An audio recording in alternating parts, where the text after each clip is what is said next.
Aujourd'hui, je vous montre à faire un pain sans gluten. Après avoir essayé plusieurs pains achetés dans le commerce et après avoir essayé plusieurs recettes de pain sans gluten qui se cuisent au four, on n'était jamais satisfait. Jusqu'à un jour où j'ai vu une recette de pain qui n'était pas sans gluten et qui se cuit à la poêle et qui donne un résultat qui rappelle le pain nan.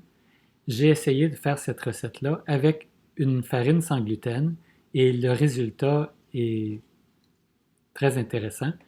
Donc, j'ai pensé que je devais partager pour que tous ceux qui cherchent un pain goûteux sans gluten puissent en profiter. Alors, on commence. On fait une préparation. Je vous montre les ingrédients et les quantités. Et on laisse reposer une demi-heure. La deuxième étape sera la cuisson. Alors, les ingrédients, et on les mélange tout dans un bol.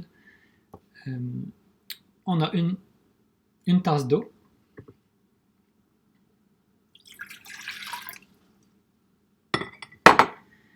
une cuillère à thé de levure. La levure que j'ai ici, c'est de la levure instantanée qui n'a pas besoin d'être réhydratée.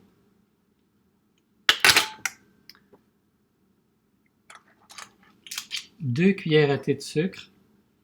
Vous avez peut-être envie de ne pas les mettre, mais c'est nécessaire pour nourrir la levure.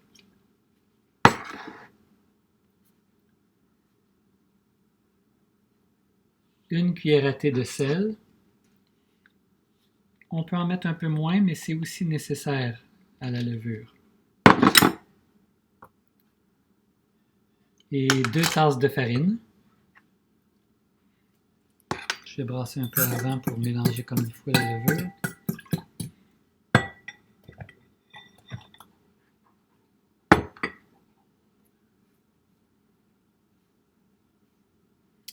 Et c'est tout. On mélange à la fourchette.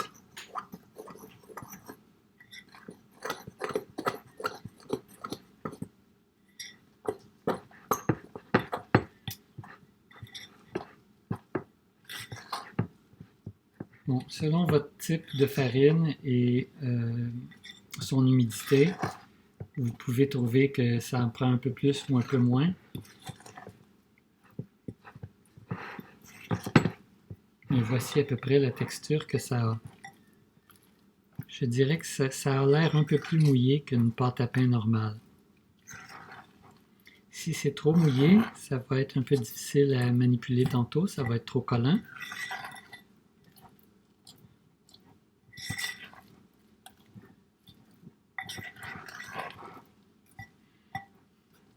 Et c'est tout. Pour maintenant, on recouvre d'un linge pour la laisser quand même s'aérer et on la met à la température de la pièce pour une demi-heure. Ça ne paraîtra pas beaucoup que ça a levé, mais cette demi-heure-là est quand même nécessaire. Maintenant, la cuisson, si vous avez bien attendu une demi-heure. La recette fera 4 pains de la grosseur d'une assiette normale. Donc, je prends mon bol et je sépare approximativement en 4. Je travaille sur une planche qui est à peu près de la grandeur de mon assiette. Parce que le pain se défait facilement. Donc, en le faisant sur une planche, je peux renverser dans la poêle et ça ne se déchire pas.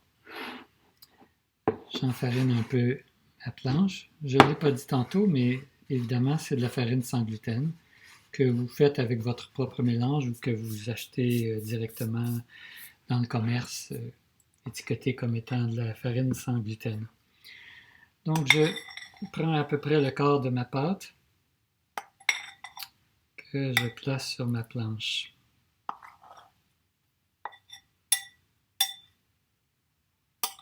Aujourd'hui, ma pâte semble un peu mouillée. Donc, tout de suite, je l'enfarine un peu en roulant pour que ce ne soit pas trop collant. Quand j'ai une belle boule, je la forme avec mes mains. Et je ne l'étends pas au rouleau. c'est un des trucs que j'ai compris. Le pain avec gluten, je le fais au rouleau. Celui sans gluten, je l'aplatis au doigt. Tant que c'est pas complètement de la bonne taille, je peux renverser. C'est pas encore trop déchirant parce que ça a une certaine épaisseur. Bon, ça m'arrive de rajouter un peu de farine. Aujourd'hui particulièrement, c'est plutôt mouillé. Je suis pas encore pleine grandeur, je retourne une fois de plus. Et finalement, là, je vais lui donner la grandeur, pas vraiment la grandeur de l'assiette parce que ça va gonfler un peu en cuisant. Donc un peu plus petit que l'assiette. Voilà, ça c'est beau. Et je passe un couteau en dessous, juste pour être certain que c'est pas collé. Normalement, ça ne l'est pas parce que j'ai mis de la farine. Mais en passant un couteau en dessous, j'ai la certitude que quand je vais renverser dans la poêle, ça va bien fonctionner. Maintenant, la cuisson. J'ai mon feu à moyen et j'ai pris une poêle anti-adhésive parce que c'est plus facile. C'est possible de le faire aussi dans une poêle en fonte. Je vais en faire un premier avec de l'huile d'olive et je vais faire les suivants avec du beurre clarifié. Les deux sont possibles. Alors j'ai mon pain juste à côté. J'attends que ma poêle soit chaude. J'ai mon assiette pour mettre le pain quand il sera cuit. Il me faut aussi une minuterie parce qu'on va compter 3 minutes par côté.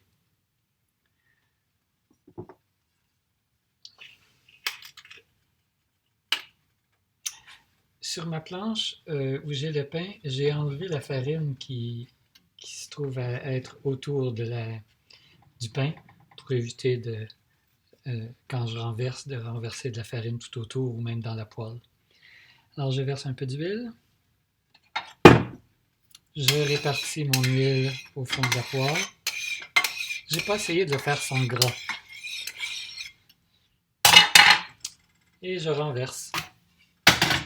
Quand je viens juste le renverser, si c'est pas bien centré, je bouge un peu et le pain se déplace. Et voilà, je peux démarrer ma minuterie de 3 minutes. Pour avoir un pain bien doré des deux côtés, pendant la cuisson du premier côté, j'ai ajouté de l'huile ici que j'étends au pinceau.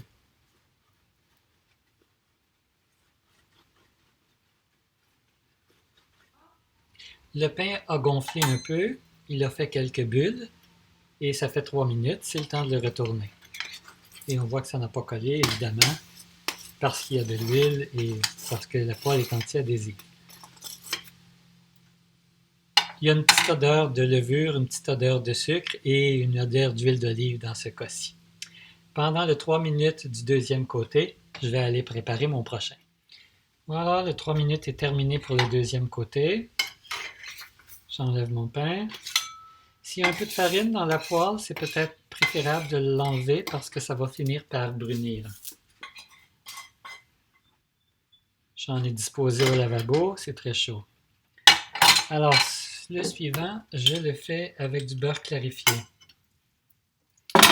Même procédé, feu peut-être pas trop élevé avec le beurre, avec l'huile non plus d'ailleurs. Quand la poêle est chaude, j'ai tendance à le baisser un peu.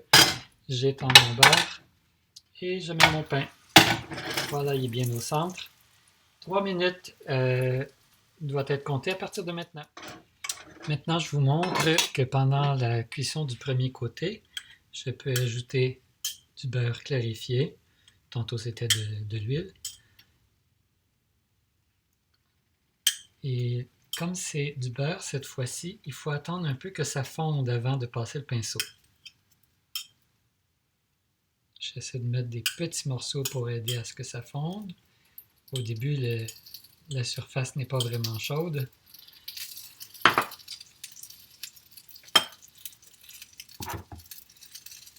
Et voilà, ça a commencé à fondre, donc je peux étendre. Bon, là, j'en ai mis beaucoup, mais vous y allez au goût.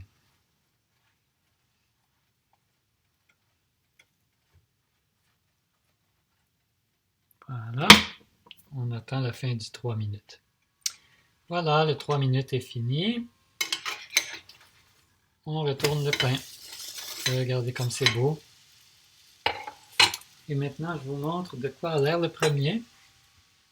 en le découpant. Il est encore chaud.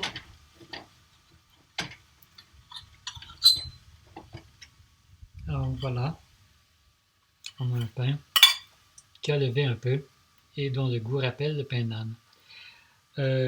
Manger frais, c'est très bon. Manger chaud, c'est très bon.